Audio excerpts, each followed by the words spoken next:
to Mark West and Matthew Leyba-Gonzalez, both in Imperial Beach, to discuss what is going on with cannabis in Imperial Beach, what they see as the future of cannabis in Imperial Beach if they were elected, and maybe what we can do to help them both out. So I guess we'll first we'll let Mark West start off. If you can switch the slide there, Virginia. Would you rather have me announce you or me do an intro to you, Mark, or do you want to do it yourself? I don't want to mess it up. I know you got a lot of amazing accolades and everything. So if you want to do a quick intro, sure. We got some stuff up on the screen for everybody to read, and with your website and all that kind of stuff as well. Yeah, sure. So I just want you to know that was a really nice, you did a good job putting that together, by the way, Down, kind of taking the picture. And, I know there's a few people on the call. You don't take a bad picture, Mark. I'm sorry. Thanks, brother. I know there's a few people on the call that I noticed that are good friends and supporters, but if you don't know me, my name's Mark West. I am a Imperial Beach current council member and San Diego County Regional Airport Authority board member and San Diego Community Power board director as well. And as many other hats I have in our community, I try to be a person who is really trying to affect changes regionally as well. And I've been doing that since my election. I feel very strongly. I grew up in Denver, Colorado.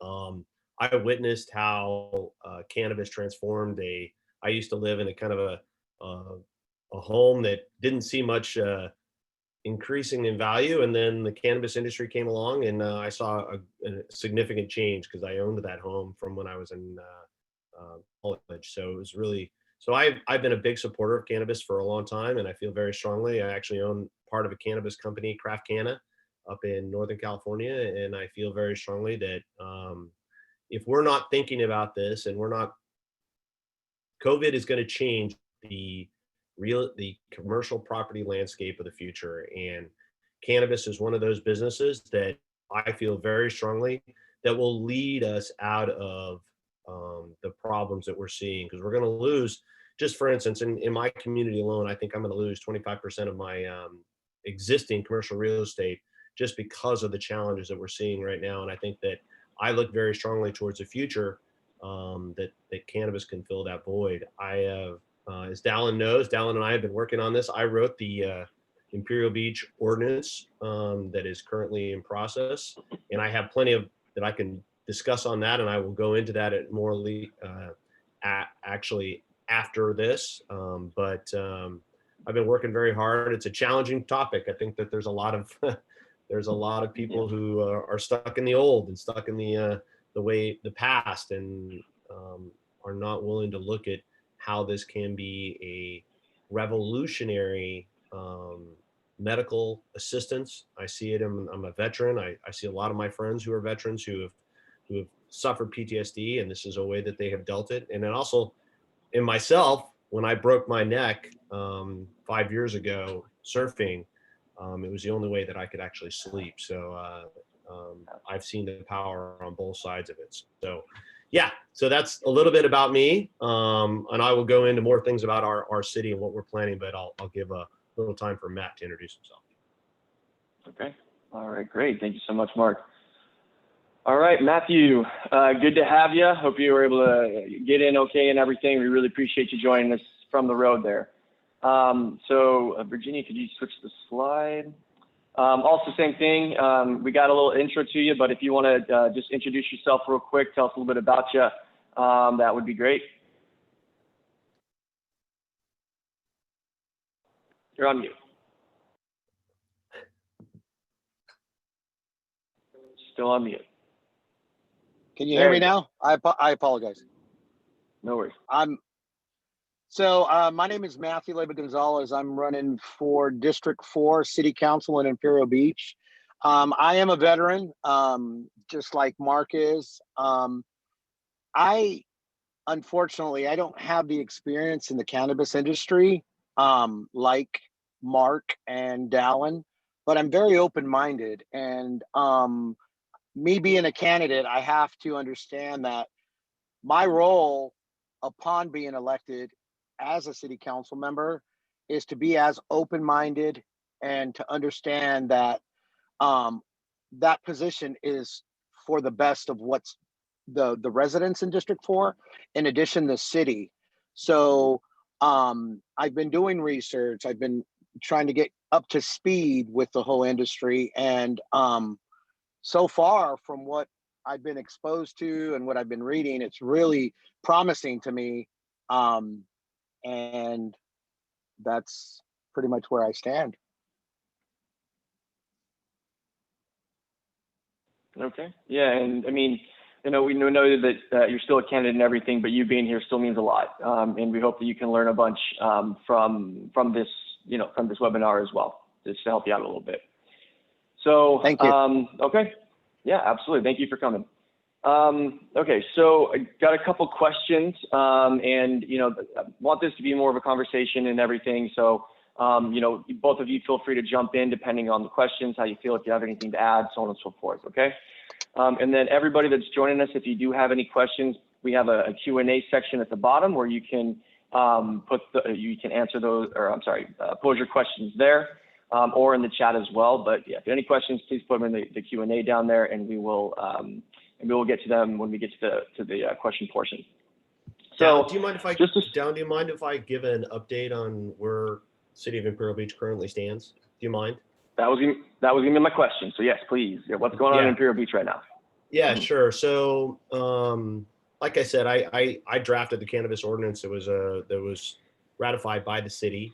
Thank you, Dallin and Young, for assisting me on a few of that process. And I worked very hard to make sure that I wanted to make sure that we opened up our city in a way that was respectful to all of our community members, whether they're for or against it. And I felt like I drafted a great proposal. Now, the council modified that proposal a little bit and took it down and made it fairly restrictive. And I'm going to be honest with you, we went from 4 cannabis outlets in our city, which I thought was a very good number. That would, based on the population of my community, that would be about a cannabis dispensary for every 7,000 people, which is in line with a lot of the other communities. But we ended up going to 2. And what the process actually is that we are actually opening up 1, and we currently have a approval of a cannabis dispensary that's going to be opening. It's by March and Ash.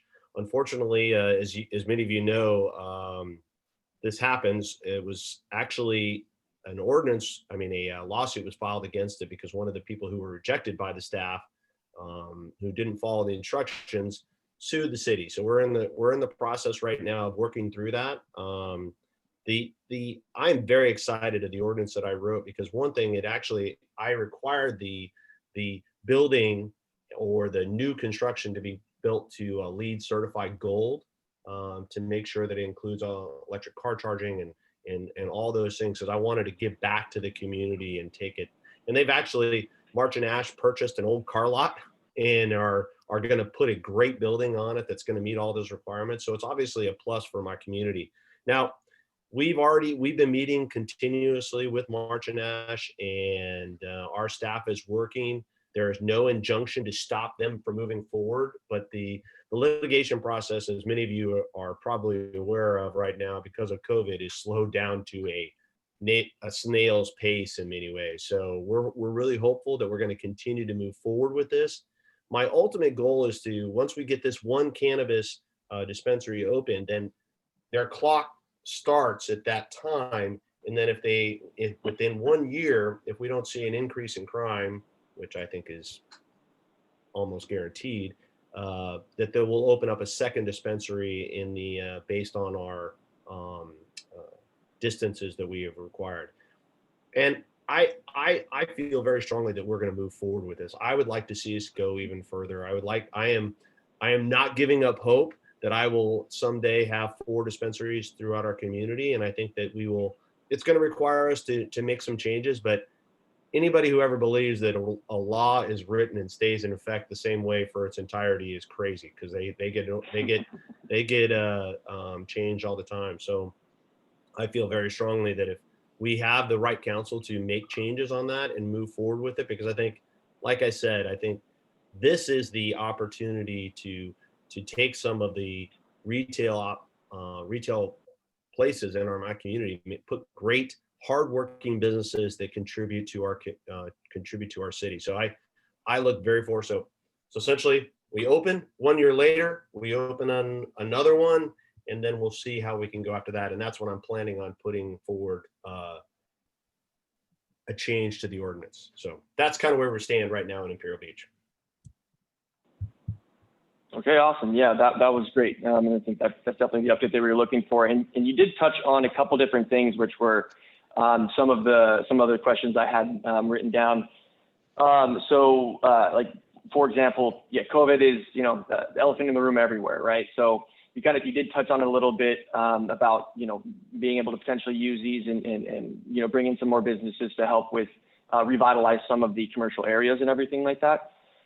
Just, I guess maybe if we dig a little bit deeper into that, like any other, I guess, plans with that. I mean, COVID's going to really hurt traditional retail tremendously. I think you said about 25% of your businesses you don't think you're going to be able to survive. And I think this is really interesting in that the biggest complaint when it comes to planning is the amount of parking spaces or the amount of traffic these facilities bring in. So in a post-COVID world where we really need help with retail or bringing back retail, I think this could be a huge, I guess, catalyst to helping out. Any thoughts on that? Anything you want to dig in on? Matthew, feel free to pitch in as well. Yeah, of course. I love that. That's exactly right. Imperial Beach is blessed with one of the Highway 75, which is one of the most trafficked thoroughfares in all of California. In fact, it ranks in the top 10 for highways throughout our California highways throughout our state. So it's got great amount of volume, and it's based on, it gets a ton of military traffic that goes through our community. The military is usually not our prime buyers, but the reality is that we have a lot of people who are on those roads. And I call Highway 75 our great gold mine because it is underdeveloped at so many levels. And that I am really looking forward to the day when I can take a project and put it along Highway 75 that includes affordable housing. It includes a cannabis dispensary and even grow facilities on the roof, which are being done in other parts of our community, other parts of our state, that really set the tone, and a combination of those two things coming together. And I know that there's some concerns about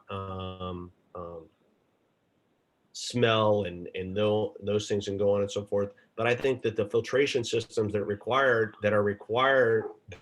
going to be required because of COVID can help us mitigate a lot of those things. So I think the opportunities are there, and I think that this is our next level of building that we can go to, because this is going to solve two things.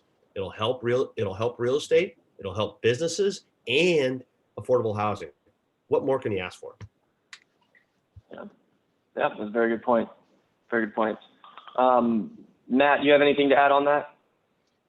Mark touched on it. That's huge, especially with the regional housing needs assessment that was, put on Imperial Beach, which, looking from the outside, it looks as if, to reach that goal is unattainable. So it's apparent that more creative ways have to come about to try to supplement some of that, affordable housing. And that's the area that, like Mark had said, that really can be, best into it to try to, because there's a lot of businesses that are just not open, and, because of COVID, it contributes to them possibly not even reopening off of Palm Avenue there. So yeah, I agree with Mark.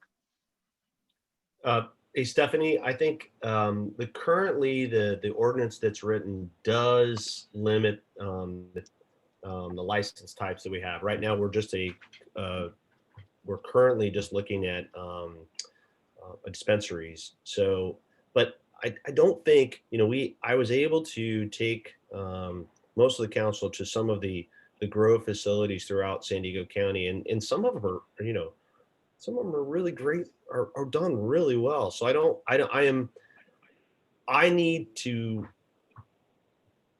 to tell you a little fact that people don't really realize. In my community, that is the population of 28,000, we have almost 50 places in my community where I can go and get alcohol. It's insane that we're thinking that we can only have one or two cannabis dispensaries. I mean, the numbers there don't even add up at all. And I think, but the reality is that there is still this mindset that people are thinking, and it is important. The one thing you talk about or chat here about Northern California, I'm a guy who owns a part of a cannabis business, and I'm a small time operator in many ways, and I want to make sure that everyone has access to this. And this is an environmental or it is an economic justice issue that needs to be worked on, that we need to solve. So I think I would like to make sure that we can have, as we move forward with hopefully getting to the point where we're getting to that we could open those up for grow facilities. I really like the idea of, and I pitched this in my original ordinance that I wrote, is the micro grow facilities that are really, they're almost like a craft cannabis type of business. And I think that those are some very interesting things. So I would like to see us, trust me, I'm not going to, I don't stop on anything. I think if anybody knows me, I continue to work hard, and I expect to continue to work on this. This is an issue that's high on my priority list. And I led the business task force in Imperial Beach for the recovery of COVID. And I feel that this is an opportunity. Dallin, you can tell me anytime you want me to be quiet too. Hey, you're touching on everything. I mean, you're already answering the questions that I had posed. So no, this is great. Just a couple of things that you did touch on. So on-site consumption, where these things can be consumed, because right now there's really nowhere that you can legally go and consume these things unless it's in your own home. This was in, some of the proposals and some of the discussions beforehand. Any take on that, especially when it comes to even events and consumption at events? Imperial Beach has some amazing, waterfront parks, facilities in general. I think it could do a lot. Any take on, I guess, just on-site consumption of those places in IB? I'm pretty impressed by what National City is starting to move forward with, is an idea of doing some of these consumption places. And there is I know there's a few up in NorCal that have been very successful. And the current climate in Imperial Beach is not there for that, but I do believe as a beach community, it kind of lends itself really well. So, and I'd say with you have a lot of military folks as well. When they get off, a lot of them, might have some ailments and issues and stuff that they could use this for. And, what we've seen is that these can be used for educational types of things as well, especially when it comes to edibles. That's where people generally have the problem because they're eating too much. But at these, at on-site consumption type of places, you have other people around there that can calm you down, let you know what's going on, encouraging maybe not another one yet, right? Let's let the first one kick in before we have more. So I do want to highlight that as another potential aspect. I'll be really interested to watch the data that comes out of National City, and I'll work with Mayor Alejandra to see how that goes. I think it's very interesting. I'm with you. I mean, the realities of the alcoholism and meth abuse that has been done in my community is off the charts. And she's not my mom's. Oh. Sorry. Mute.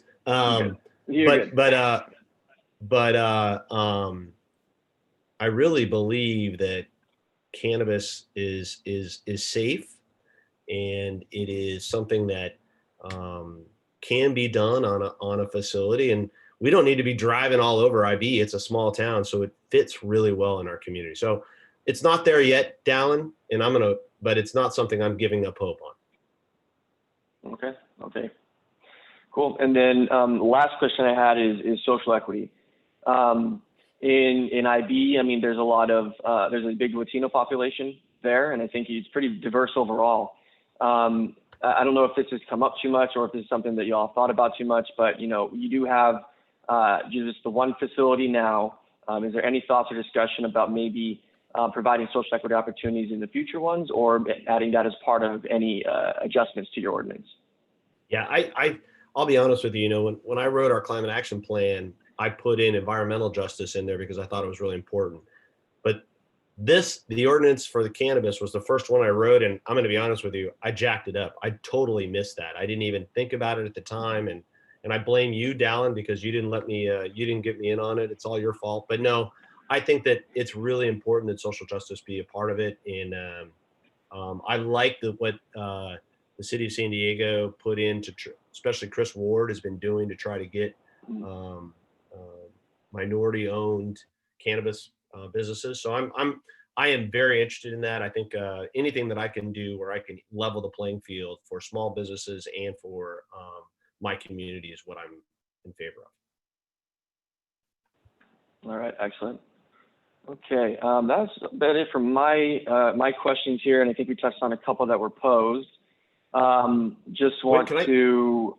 Can I ask Miklos? He brought up a great point. As I don't know if you know this, but as one of the things I do as well as I'm on the San Diego Community Power, and I'm very interested in bringing microgrid technology to my community. And in fact, I actually have been meeting with the military. Has got some great opportunities for that because they actually have facilities on their bases that can provide power. So I'm very interested in trying to bring microgrid technology to my community to where we can help.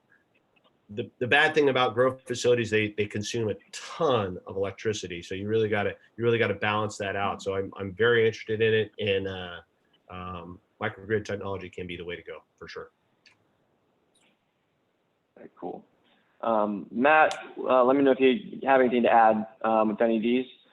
One other question that we got was, do either of you support basically just the overall market influences with when it comes to the amount of cannabis businesses, basically no caps type of thing, letting the market decide how many of these are going to beat the demand in your jurisdiction? At this point, I would say no, just because I know the appetite's not there. But I think I am in favor of trying to make sure that the market influences get to all of my community, and that's that social justice issue. But I would like to see it take care of itself in many ways. So it's not there, but I hope I'm going to be honest with you. In 5 years, I think we're all going to be like, oh, I can't even believe we're debating that stuff. But right now, I think that's where we're at. Okay.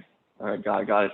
And then another one we had is on zoning. So zoning and restrictions, or I guess separate sensitive use restrictions. Right now it's frontage road, and I think it's 900 feet from sensitive uses in specific commercial zones. Any interest in expanding any of those expanding any of those zones and reducing any of those restrictions? I'm definitely not in favor of expanding it. It needs to come down. And I'm hopeful that right now, if you were to look at my city in that 900 feet, it pretty much says. Sorry. To be clear, reducing, bring down the sensitive uses, right? Not gotcha. the zones. Yeah, just want to be clear. Okay. Gotcha. Yeah, I definitely want to. I want to make sure that we get to the point where we bring those things down. Right now, I've only got 2 places in my entire city that you can have cannabis facilities, and that's that really causes. When we had our one place open, it had 4 different buyers, all trying to go for this certain property. So we need to change that. That causes problems just in it right on its own. So I definitely look forward to changing it. And I think after I get this next one open, that's where I'm going to want to be going to, and that's what I'm going to be working on. And I'm going to look to you guys as the experts to help me do that. Yeah, in addition, my area only has a half a block to work with on 13th. So that's the only location on 13th. Yeah. You got I think the park just north of Palm there that takes out a big chunk of the eligible zone. So yeah, might need some adjustments there. Okay, well, we're right about time. I just want to give each of y'all a closing statement. Is there anything else you want to add to the conversation? Once again, thank you so much for being here. Yeah, anything in closing? Matt, do you want to go first or? Yeah, sure. Thank you for letting me be involved in a part of this. I appreciate it. And once again, I'd like to just reiterate that I'm very open-minded. I feel that I need to make decisions based upon the feedback from the residents in the area and the community as a whole. So I'm vying to be the voice of the residents that have been underrepresented in District 4. So that's pretty much it. Thank you. Thank you again. Mm-hmm. Great. Thank you so much for joining us, Matt. And we hope you learned some things. And, you know, we'll definitely be talking about this in the future once you get elected.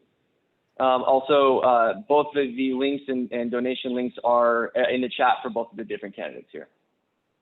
I just want to say, Dallin, I want to thank the entire organization. I'm very excited that you've really taken this. You know, I remember 4 years ago when we were at Stone Brewery doing cannabis forums there, and you've come to this level. It's really great to see. And I look across the participants and attendees, and there's a lot of really great professionals who are doing great things in our communities. And I look forward to working alongside with you as we move forward to make sure that cannabis becomes mainstream and we get over this. The realities of it are silly.